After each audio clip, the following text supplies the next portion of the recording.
no podía ser de otra manera y desde muy temprano rechazó el golpe de Estado del presidente Castillo fue la Defensoría del Pueblo. Siempre la Defensoría del Pueblo del lado de la Constitución y la ley. Siempre. Y eso hay que destacarlo y saludarlo. Nos acompaña justamente Eliana Rebollar, defensora del pueblo, a quien saludamos y agradecemos que esté con nosotros. Eliana, ¿cómo te va? Qué gusto estar contigo, bienvenida. Gracias por estar en Grimanchik. Muchas gracias, Carlos. Sí, es un momento de desenlace a lo que en la mañana amenazaba con ser un golpe de Estado, que felizmente no se concretó. Efectivamente, la Defensoría del Pueblo tuvo un pronunciamiento de absoluto rechazo, pero además exigiendo que el Congreso haga lo que finalmente hizo, tomar una decisión por la vacancia y finalmente desbrozar el camino para la sucesión constitucional con la señora Dina Boluarte. Eliana, ¿le sorprendió la decisión del presidente de la República? Definitivamente nos sorprendió. Yo me encontraba en una reunión de trabajo con el embajador de Canadá viendo el tema de una defensoría para los derechos humanos y las empresas en el Perú, y nos llegó la noticia. Obviamente ya habían decisiones que venía tomando el presidente de la República, como la conformación de su gabinete, el cambio en el viceministerio de Gobernanza, que nos hacía ver que eran personas poco dialogantes y poco proclives a generar consenso. Entonces sí teníamos una preocupación, pero sinceramente después de que él haya activado la Carta Democrática, haya pedido que venga la OEA y se haya mostrado entre que él sí estaba de acuerdo con el diálogo como una vía de solución a la crisis, pero con estas actitudes, sinceramente nos ponía en duda cuál era la decisión que tomaría.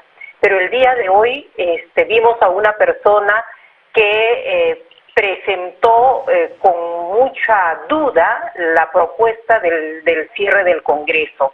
Duda en la forma como hacía la locución, pero lo importante ha sido que las instituciones democráticas hemos salido al frente y nosotros tenemos que relevar lo que han hecho las Fuerzas Armadas y la Policía Nacional del Perú para no ponerse del lado de esa decisión golpista del presidente. Pero sí consideramos, y ha hecho bien la fiscal de la Nación, con iniciar una investigación, en este caso por tentativa de rebelión, el Congreso de la República, que ya lo he señalado, pero también es cierto que acá no tenemos que ser muy triunfalistas, Carlos. La crisis es muy seria, las condiciones en las que llega la señora Boluarte son difíciles en el país, y para la Defensoría del Pueblo es muy importante que haya algo que ella ha señalado y que nosotros antes lo hemos dicho. La Defensoría hablaba de la integración nacional. Hoy ella nos dio en su mensaje la posibilidad de un gobierno de unidad nacional, de consenso, de respeto y separación de poderes, y creo que lo importante es eso. ¿Cómo hacemos para que nuevamente se instaure el diálogo, la generación de consensos entre los poderes, entre los organismos autónomos, que se respeten las funciones y que finalmente se piense en la población, se piense en la ciudadanía, en cómo conducir políticas públicas que nos saquen de la pobreza, que haya una reactivación económica, que se resuelvan los problemas del ciudadano de a pie? Eliana, tengo entendido que la Defensoría del Pueblo ha estado presente en toda la parte policial legal del presidente Castillo, del expresidente Castillo. ¿Esto es así? Por favor, cuéntame cómo se han desarrollado las cosas, sobre todo para velar por la legalidad de todo el proceso.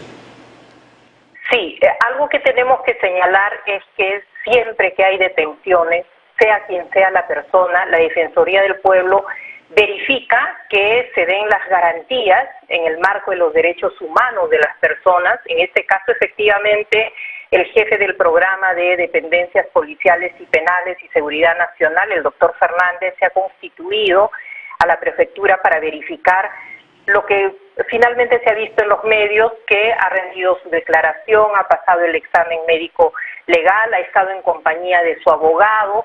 Entonces, esa es una constatación que la hacemos siempre. En su momento, cuando estaban detenidas otras personas vinculadas a estas investigaciones respecto del tema del poder, igualmente lo hemos hecho. Lo propio se ha hecho, y ahora puedo señalarlo, con la hija, cuñada del presidente de la República, se le ha visitado, se le ha dicho cuáles eran sus derechos en Chorrillos. Esa es una función que la Defensoría del Pueblo lo hace por cualquier persona, para que haya el cumplimiento de la legalidad, del debido proceso, que se respeten los derechos de las personas. Eliana, también quería preguntarte por los reportes que han recibido desde todas las regiones del país respecto a la tranquilidad pública. ¿Qué nos puedes contar al respecto? Bueno, en realidad hemos recibido algunos reportes de Huancavelica, Huancayo, Arequipa, algunas zonas básicamente del sur, en los que han habido algunas movilizaciones de rechazo a la medida que se ha tomado, la exigencia del cierre del Congreso, de que se convoque a nuevas elecciones.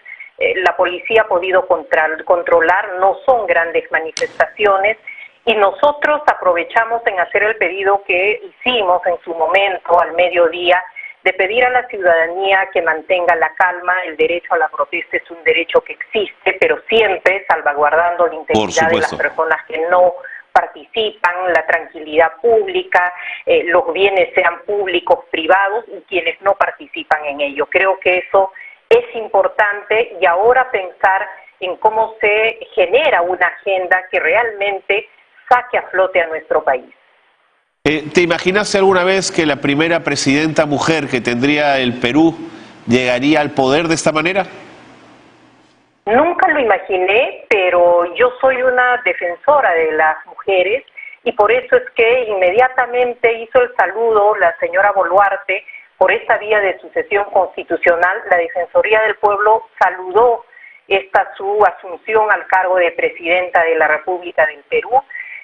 Obviamente le hemos señalado qué es lo que preocupa para que una presidenta desarrolle su función conforme debe mandar la Constitución, y era el irrestricto cumplimiento al orden constitucional. Los temas de preocupación de la Defensoría del Pueblo hoy: la pobreza, el hambre, la salud, la educación, los derechos de las minorías, la población vulnerable, y creemos que eso va a ser posible. Desde la Defensoría del Pueblo nosotros vamos a hacer una supervisión colaborativa. Recuerdo mucho que hace prácticamente un mes presentamos un informe sobre la pobreza multidimensional desde la perspectiva de derechos humanos, y en ese momento todavía estaba como ministra de Desarrollo e Inclusión Social la señora Boluarte. Mandó a los funcionarios, vimos que había un interés por ver el tema, y creemos que eso debe ser así. Pero también, por ejemplo, el día de hoy estamos culminando una comunicación a la presidenta de la República respecto a un tema que para nosotros es crucial. El 9 y el 11 de este mes está convocado para el sector educación la prueba única nacional para el concurso público docente. Nosotros le estamos pidiendo a la presidenta de la República que ese proceso, en aras del interés superior de los niños, niñas y adolescentes, sea suspendido.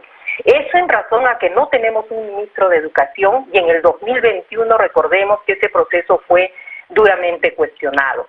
Esta suspensión va a garantizar que cuando haya un ministro con todas las condiciones del caso, pueda darse una evaluación que es la que se necesita para que los profesores puedan incursionar a la carrera magisterial. Sí, un proceso además que desde su origen tenía avisos en la medida en que se establecía algún vínculo con el FENATE, el sindicato no solo del ministro de Educación, sino del expresidente de la República, lo cual hacía que esa prueba tuviese de origen para algunos visos muy preocupantes que valdría la pena, como hacen ustedes de la Defensoría, pedirle a la presidenta Boluarte que detenga eso de momento para entrar en un análisis más de fondo.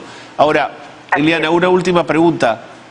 ¿No hubiese sido una mejor solución para también incorporar al Congreso como parte de sus responsabilidades que Dina Boluarte renunciara a la vicepresidencia para que el Congreso se viera obligado a convocar elecciones generales? Bueno, en realidad todas las opciones democráticas están presentes. Lo cierto es que la Constitución establece un mecanismo de sucesión constitucional. Este se ha dado, y creo que es el momento de darle viabilidad a la conducción de la política nacional de gobierno de la señora Dina Boluarte. Correcto. Obviamente habrá mejores escenarios, pero también hay que pensar que ella llega sin una vicepresidencia, llega sin una mayoría en el Parlamento, llega en un momento en el que se ha hecho uso y abuso de los mecanismos constitucionales. Entonces sí creemos que es importante darle viabilidad porque el país necesita salir del entrampamiento en el cual está. Eliana, muchísimas gracias por haber estado con nosotros, pero gracias sobre todo a la Defensoría del Pueblo, que siempre es una garantía de respeto constitucional. Muchísimas gracias. Gracias a ti. Eliana Rebollar, la defensora del pueblo, ha estado con nosotros y nos daba sus alcances en relación a este tema. Siempre tiene esa mirada tranquila, la Defensoría del Pueblo. A veces incluso la cuestionamos por ser demasiado tranquila, pero en fin, es la Defensoría del Pueblo y esa es la forma en la que opera.